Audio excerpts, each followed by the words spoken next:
हमारे दुनिया में ऐसे बहुत सारे अलग अलग तरीके के लोग हैं एंड उन्हीं लोगों का कहना है कि हमारे दुनिया में अलग अलग तरीके की आत्माएं भी हैं।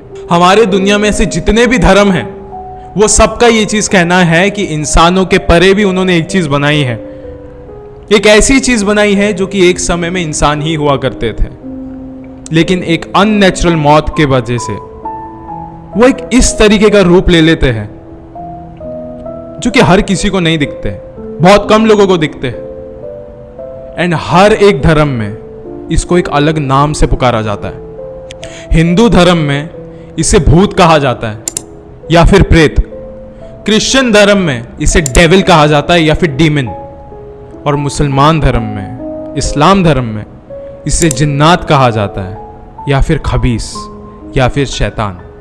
ऐसा बताया जाता है कि जो जिन्नात होते हैं वो बहुत ज्यादा खतरनाक और खौफनाक होते हैं। ऐसा भी कहा जाता है कि अगर कोई भी जिन्नात आपके घर में अपना बसेरा बना ले तो उस घर को छोड़ दो, वही सबसे बेस्ट ऑप्शन रहेगा आपके पास। क्योंकि जो जिन्नात होते हैं उनके लिए आपकी जिंदगी का कोई मोल नहीं होता, वो सिर्फ अपने लिए जीते हैं, सेल्फिश होते हैं। चाहे आपकी जिंदगी बिगड़ जाए या फिर आपकी मौत हो जाए, उन्हें उससे कोई फर्क नहीं पड़ेगा। यही चीजों के रिलेटेड एक घटना घटी थी मीरा रोड के गौरव पैराडाइज में। एंड ये कहानी जो मैं आपको आज सुनाने वाला हूं एक सच्ची घटना के ऊपर आधारित है, एक ट्रू बेस्ड स्टोरी है ये। यहां पे सालों पहले एक जॉइंट फैमिली आई थी रहने के लिए एंड उन्होंने कुछ ऐसी चीजें देखी है, यहां पे कुछ ऐसी घटनाएं महसूस करी है जिसके वजह से 2 लोगों की जान चले गई वहां पे। बताया जाता है कि आज भी ये घटनाएं वहां पे रुकी नहीं है, बस अब तक वो चलते ही जा रही है। ये वीडियो शुरू करने से पहले ऐसे ही और हॉरर, मिस्टीरियस और हिस्टोरिकल वीडियोस देखने के लिए सब्सक्राइब कर दीजिए इस चैनल को।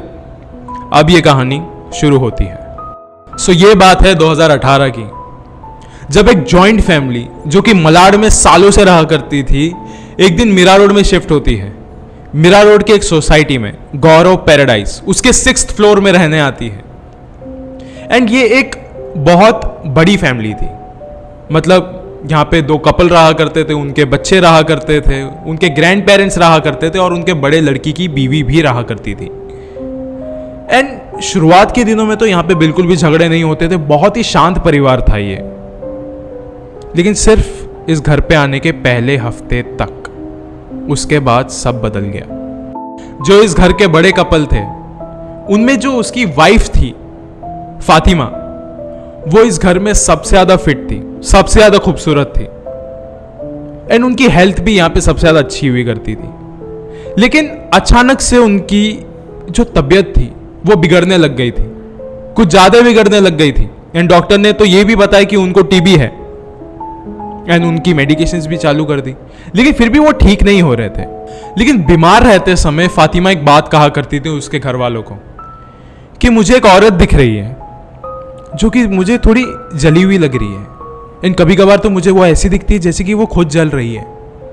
इन सिंपल वर्ड्स फातिमा ये कहती थी कि हर समय जब भी वो सोने जाती थी या कहाँ पे भी रहती थी, चाहिए किचन में रहती थी, उसको ऐसा लगता था कि एक औरत है जिसका चेहरा पूरी तरीके से जला हुआ है, या फिर वो कभी कभार आग में लिपटी हुई रहती थी, वो उसे दिखा करती थी। एंड हर बार दिखते समय वो फातिमा को ये बात कहा करती थी कि तू अपनी जान ले ले, तू अपने आप को मार दे।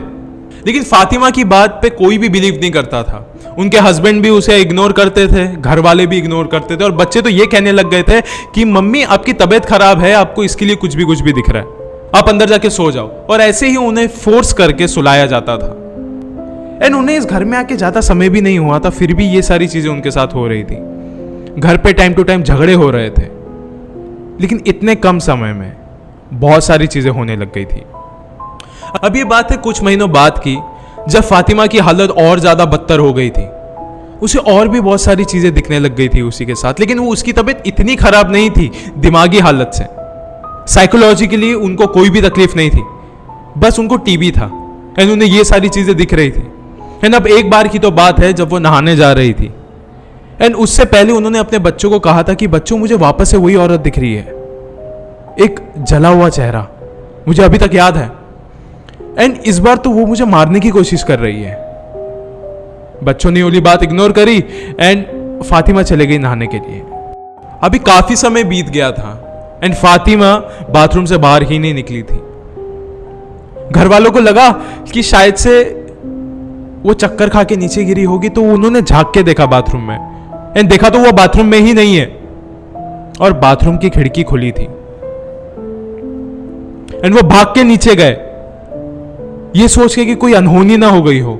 एंड नीचे जाके जैसे उन्होंने देखा, उनके फ्लैट के ठीक नीचे फातिमा की लाश पड़ी हुई थी। फातिमा का पूरा सर फट चुका था एंड उनकी वहीं पे मौत हो गई।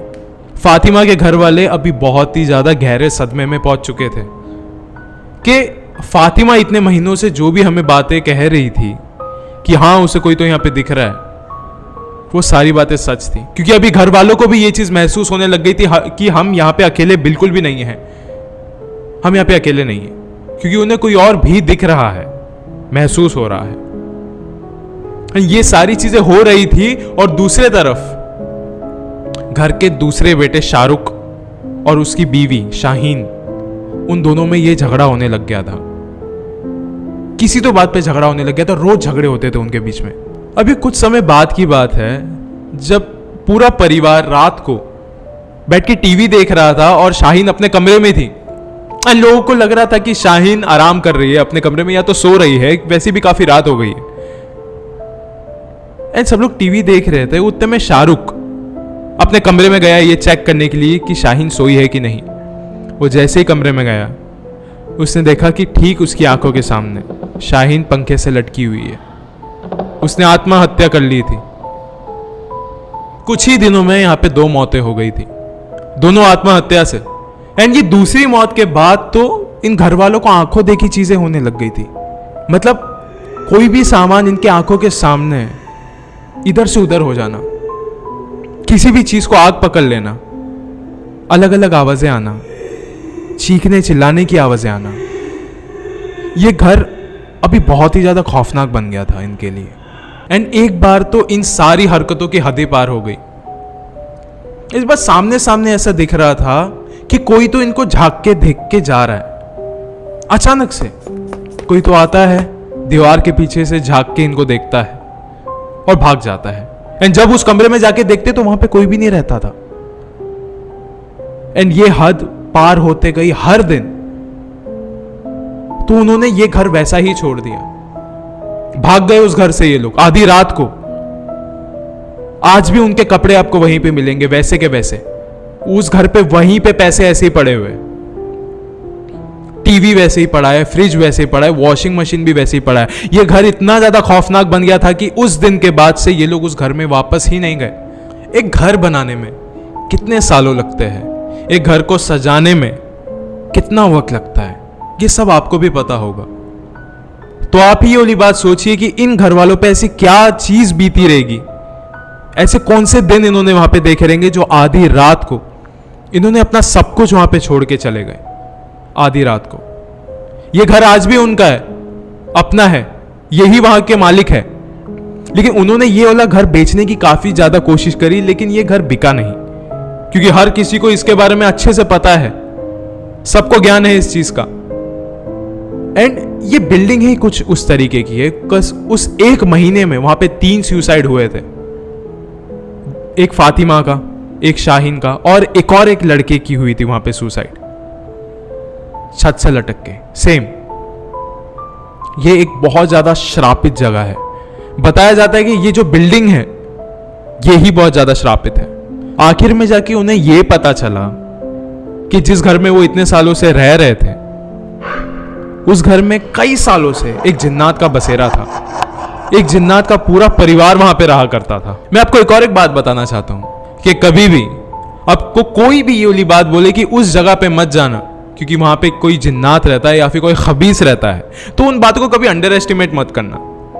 क्योंकि ये जो जिन्नात होते हैं ये आपको जीते जी जहन्नम का एहसास करा सकते हैं। क्योंकि आप ये चीज दुआ करो कि आपकी दुनिया की किसी भी शक्ति के साथ कभी भी सामना हो जाए, चाहे भूत प्रेत किसी के भी साथ, लेकिन जिन्नात के साथ ना हो।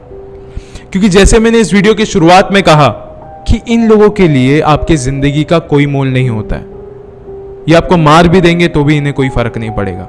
अंत में मैं आपसे बस इतना ही कहना चाहता हूं कि किसी भी पब्लिक टॉयलेट में या फिर ओपन गार्डन्स में इत्र लगा के रात को मत जाना, वरना ये जो जिन्नात होते हैं ये आपसे उस समय सबसे ज्यादा अट्रैक्टेड होते हैं। यानी एक बार आपकी जिंदगी में आ जाए तो आसानी से ये आपका पीछा नहीं छोड़ते। शुक्रिया।